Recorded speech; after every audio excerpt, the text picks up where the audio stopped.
اللهم صل على سيدنا محمد النبي الأمي وعلى দর্শক, আমরা এখন যাচ্ছি মসজিদে কুবার দিকে। মসজিদে কুবা পল্লীতে অবস্থিত। আল্লাহ বলেন, যে মসজিদের ভিত্তি প্রথম দিন থেকেই তাকওয়ার উপর প্রতিষ্ঠিত, তাতেই আপনার নামাজ পড়া বেশি যুক্তিসঙ্গত।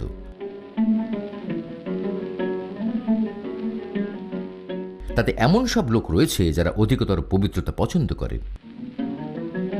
আল্লাহ বেশি পবিত্রতা অর্জনকারীদের ভালোবাসেন। কুবা একটি কূপের নাম। কূপের নামানুসারে কুবার নামকরণ করা হয়েছে। কুবা পল্লী মদিনার দক্ষিণ পূর্বে অবস্থিত। আজকাল দক্ষিণে মদিনা শহর সম্প্রসারিত হওয়ায় তা মূল শহরে অন্তর্ভুক্ত হয়ে যায়। এখন আর তা আগের মতো শহর থেকে পৃথক পল্লী নয়। মসজিদে নববী থেকে দক্ষিণে এর দূরত্ব হচ্ছে 3 কিলোমিটার। প্রথম থেকেই কুবা মিষ্টি পানি ও কৃষির জন্য প্রসিদ্ধ। রাসূলুল্লাহ সাল্লাল্লাহু আলাইহি সাল্লাম প্রতি শনিবার পায়ে হেঁটে কিংবা সওয়ারিতে আরোহণ করে মসজিদে কুবায় আসতেন। রাসূলুল্লাহ সাল্লাল্লাহু আলাইহি সাল্লাম সপ্তাহে একবার মসজিদে কুবায় আসতেন। রাসূলুল্লাহ সাল্লাল্লাহু আলাইহি সাল্লাম বলেছেন, মসজিদে কুবায় নামাজ উমরা সমান।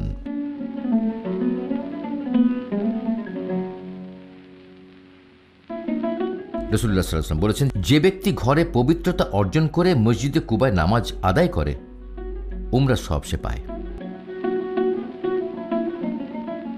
রাসূলুল্লাহ সাল্লাল্লাহু আলাইহি ওয়াসাল্লাম আরো বলেছেন, যে ভালো করে উযু করে মসজিদে কুবায় 4 রাকাত নামাজ পড়ে, সে একটি গোলাম মুক্ত করার সওয়াব পাবে। ওমর ফারুক রাদিয়াল্লাহু আনহু প্রতি সোম ও বৃহস্পতিবার মসজিদে কুবায় যেতেন। আবু বকর রাদিয়াল্লাহু তাআলা আনহু এবং ওসমান রাদিয়াল্লাহু তাআলা আনহু মসজিদে কুবায় যেতেন। রবিউল আউয়াল মাসে মক্কা থেকে হিজরত করে মদিনায় পৌঁছার পর রাসূলুল্লাহ সাল্লাল্লাহু আলাইহি ওয়াসাল্লাম আবু বকর রাদিয়াল্লাহু তাআলা আনহু সহ কুবা পল্লীতে বনি আমর বিন আউফ গোত্রের কাছে কয়েকদিন মেহমান হিসেবে অবস্থান করেন। তিনি গোত্রপ্রধান কুলসুম বিন আল হাদামের ঘরে ওঠেন এবং ঘরের পাশে কুলসুমের উটের আস্তাবলে মসজিদটি নির্মাণ করেন। আর এটি হচ্ছে ইসলামের প্রথম মসজিদ। আমার পিছনে যে মসজিদটি রয়েছে, এটি মসজিদে কুবা।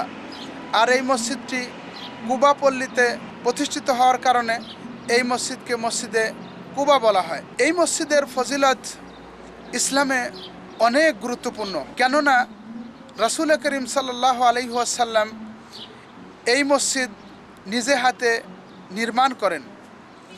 রাসূল করিম সাল্লাল্লাহু আলাইহি ওয়াসাল্লাম যখন মক্কা থেকে প্রথম হিজরত করে মদিনা আসেন, এই মদিনা কুবা পল্লী এলাকায় 14 দিন অবস্থান করেন। এই 14 দিনের মধ্যে রাসূল করিম সাল্লাল্লাহু আলাইহি ওয়াসাল্লাম নিজে হাতে এই মসজিদ নির্মাণ করেন। এ ব্যাপারে আল্লাহ সুবহানাহু ওয়া তাআলা সূরা তাওবার মধ্যে উল্লেখ করেছেন, লামসজিদুন উসসিসা আলা তাকওয়া। এটা এমন একটা মসজিদ যে মসজিদ তাকওয়ার উপর প্রতিষ্ঠিত। তাই রাসূল করিম সাল্লাল্লাহু আলাইহি ওয়াসাল্লাম এই মসজিদে আসতেন, কেননা আল্লাহ সুবহানাহু ওয়া তাআলা রাসূল করিম সাল্লাল্লাহু আলাইহি ওয়াসাল্লামকে এই মসজিদে নামাজ পড়ার হুকুম দিয়েছেন। এই মসজিদে নামাজের ফজিলত রাসূল করিম সাল্লাল্লাহু আলাইহি ওয়াসাল্লাম ইরশাদ করেছেন, মান তাওয়াদ্দা ফি বাইতিহি সুম্মা আতা মসজিদে হাযা সাল্লা রাকাতাইন কাআজরি উমরা। কোনো ব্যক্তি যদি তার ঘরে ওযু করে আর এই মসজিদে এসে 2 রাকাত নামাজ পড়ে, তাহলে তার এই 2 রাকাত নামাজ একটা উমরার সমান সওয়াব হবে। তো এটা আমাদের জন্য অনেক বড় ধরনের ব্যাপার।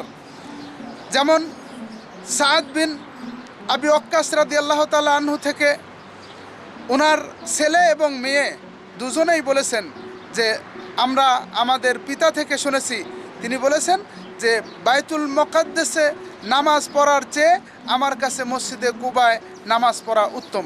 তাহলে এই মসজিদে নামাজ অনেক গুরুত্বপূর্ণ। তাহলে আমরা যদি এই মসজিদে নামাজ পড়ি 2 রাকাত নামাজ, সেই নামাজ আমাদের উমরার সমান সওয়াব হবে।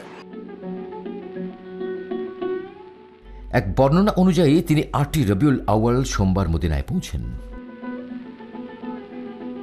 কুবা পল্লীতে সোম, মঙ্গল, বুধ ও বৃহস্পতিবার পর্যন্ত 4 দিন থাকেন এবং 12ই রবিউল আউয়াল শুক্রবার মদিনার ভেতর পৌঁছার উদ্দেশ্যে রওনা দেন। কিন্তু বুখারী শরীফের এক বর্ণনা এসেছে তিনি কুবায় 13 থেকে 19 দিন অবস্থান করেছেন। ইবনে জাবালাহ কাসেম বিন আউফ থেকে বর্ণনা করেন যে রাসূলুল্লাহ সাল্লাল্লাহু আলাইহি ওয়াসাল্লাম কুবায় 22 দিন অবস্থান করেন। কুবায় অবস্থাকালীন সময়ে তিনি এই মসজিদের ভিত্তি স্থাপন করেন। তাবারনি শামস বিনতে নোমান নামক একজন আনসার মহিলা থেকে বর্ণনা করেছেন, আমি রাসূলুল্লাহ সাল্লাল্লাহু আলাইহি ওয়াসাল্লামকে মসজিদে কুবা নির্মাণ করতে দেখেছি। তিনি নিজ হাতে পাথর বহন করেন ও তা নির্মাণ করেন। আমি নিজে তার পেট ও নাভিতে মাটি লেগে থাকতে দেখেছি। কোন মুহাজির কিংবা আনসার এগিয়ে গিয়ে যখন বলতেন, ইয়া রাসূলুল্লাহ, আমাকে পাথরটি দিন, আমি নিয়ে যাই, তিনি তখন জবাবে বলতেন, না না না, তুমি অন্য আরেকটি পাথর নিয়ে এসো। আনসার মহিলাটি বলেন, আমি এখনও যেন তার পেট ও নাভিতে বালুর শুভ্রতা দেখছি। তারপর জিবরিল আলাইহিস সালাম আসেন এবং কিবলামুখী হয়ে রাসূলুল্লাহ সাল্লাল্লাহু আলাইহি ওয়াসাল্লামের নামাজের ইমামতি করেন। ইসলামে ভ্রমণ জায়েজ রয়েছে, কিন্তু সেই ভ্রমণটি হতে হবে রাসূল করিম সাল্লাল্লাহু আলাইহি ওয়াসাল্লামের নির্দেশ মোতাবেক। কেননা রাসূল করিম সাল্লাল্লাহু আলাইহি ওয়াসাল্লাম নির্দেশ দিয়েছেন, সওয়াবের উদ্দেশ্যে যদি কোনো ব্যক্তি ভ্রমণ করে সেই ভ্রমণটি হতে হবে রাসূলের নির্দেশ, সেটা হলো লা তাশুদ্দুর রিহাল ইল্লা ইলা সালাসাতি মাসাজিদ, মসজিদে হাযা ওয়া মসজিদে হারাম ওয়াল মসজিদে আকসা। রাসূল সাল্লাল্লাহু আলাইহি ওয়াসাল্লাম ইরশাদ করেছেন, যদি কোনো ব্যক্তি সওয়াবের উদ্দেশ্যে ভ্রমণ করে সেই ভ্রমণটা হতে হবে আমার এই মসজিদ ভ্রমণ করার জন্য, কিংবা মসজিদে হারাম মক্কা, কিংবা মসজিদে আকসায়। এই 3টি মসজিদ ব্যতীত আর অন্য কোথায়ও সওয়াবের উদ্দেশ্যে তার ভ্রমণ করা জায়েজ হবে না। তারই মধ্যে রয়েছে আরও কিছু ভ্রমণ, যেমন নাকি মদিনাতুল মুনাওয়ারায় ভ্রমণ করা, রাসূলের মসজিদ ভ্রমণের উদ্দেশ্যে আসা বা জিয়ারতের উদ্দেশ্যে আসা।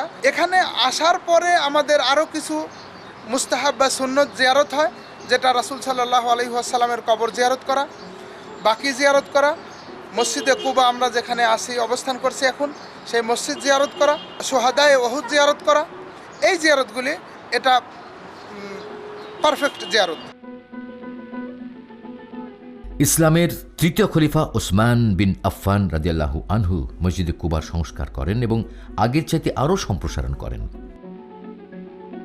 91 থেকে 93 হিজরি উমাইয়া শাসন আমলে মদিনার গভর্নর ওমর বিন আব্দুল আজিজ মসজিদে কুবা সংস্কার ও সম্প্রসারণ করেন।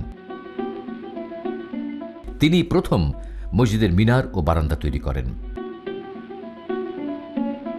মোজাইক দ্বারা মসজিদের সৌন্দর্য বৃদ্ধি করেন এবং গাছের শাখা ও পাতার পরিবর্তে লোহার বিম দ্বারা মসজিদের ছাদ তৈরি করেন। 1240 হিজরি তুর্কি সুলতান মাহমুদ খান উসমানী মসজিদে সংস্কার করেন। 1345 হিজরি বাদশাহ ফয়সাল বিন আব্দুল আজিজের আমলে আরেকবার মসজিদটি সংস্কার কার্য সম্পন্ন করা হয়। 1388 হিজরি বাদশাহ ফয়সাল বিন আব্দুল আজিজ মসজিদে সংস্কার করেন এবং উত্তর দিকে মসজিদ সম্প্রসারণ করেন। তাতে মসজিদের আয়তন দাঁড়ায় 1600 বর্গমিটার। তারপর বাদশাহ খালিদ বিন আব্দুল আজিজের আমলে মসজিদের খোলা আঙিনার উপর ছাদ নির্মাণ করে উত্তর দিকে মসজিদ সম্প্রসারণ করা হয়। এই সম্প্রসারণ কাজ এখনো অব্যাহত রয়েছে। اللهم صل على